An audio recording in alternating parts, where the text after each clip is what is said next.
Salut les amis, alors en fait moi je fais cette vidéo rapide, simplement pour vous passer un petit message de la journée aujourd'hui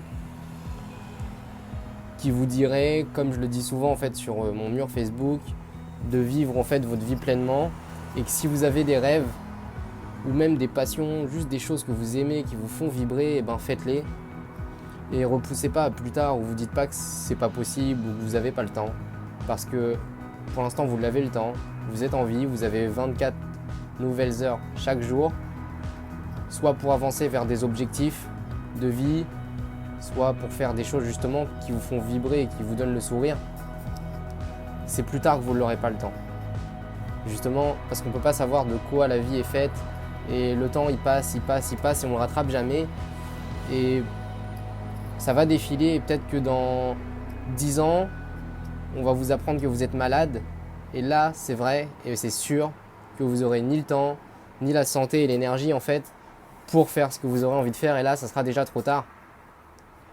Donc si vous avez des envies, n'écoutez pas les autres, n'écoutez même pas vous-même votre cerveau qui vous dit non tu peux pas le faire ou non ça sert à rien ou fais-le plus tard. Non, faites-le ou au moins mettez des choses en œuvre et en place qui vous rapprochent de votre objectif parce qu'une vie on n'en a qu'une, donc c'est maintenant.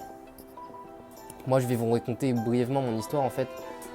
J'ai été adopté à l'âge de 3 mois d'un village très pauvre au Vietnam, Can Tho. Et donc mon père biologique inconnu et ma mère en fait elle était toute seule et du coup moi j'étais le 6e donc on ne pouvait pas me garder. Et mes parents en fait ils ont français qui m'ont adopté à l'âge de 3 mois. Mon père lui en fait avant il avait un rêve et vraiment une passion, une envie qu'il avait envie de faire, c'était d'être moniteur de ski et tout de suite en fait on lui a dit bah non ça va pas être possible et en plus il n'y a même pas de neige ici et bah il s'est dit c'est pas possible. Il s'est découragé au lieu de se dire bah c'est pas grave je vais aller à un endroit où il y a de la neige. Et aujourd'hui il a 52 ans, il a vécu toute sa vie comme un ouvrier et il a plein de regrets. Il est passé à côté de plein de choses et il me le dit lui-même qu'il aurait dû le faire et qu'il l'a pas fait. Et malheureusement il pourra pas revenir sur ces années-là donc il est passé à côté. Et moi, quand il m'en parle, bah, ça me touche et je me dis, c'est vraiment dommage. Peut-être qu'il serait pas encore trop tard, pas pour faire moniteur de ski, mais au moins aller se faire plaisir à la neige. Et pareil, ma mère, j'ai déjà discuté pas mal de fois avec et c'est vrai qu'elle reconnaît elle-même aussi avoir des regrets et je trouve ça dommage parce que c'est des choses sur lesquelles on ne pourra jamais revenir. Donc si vous avez envie de faire des choses, osez les faire maintenant parce que ce qui sera pire, c'est d'avoir les regrets, de ne pas les avoir faites, de ne pas avoir osé les faire et de ne pas avoir pris les risques de le faire. Il n'y a rien de pire que ça.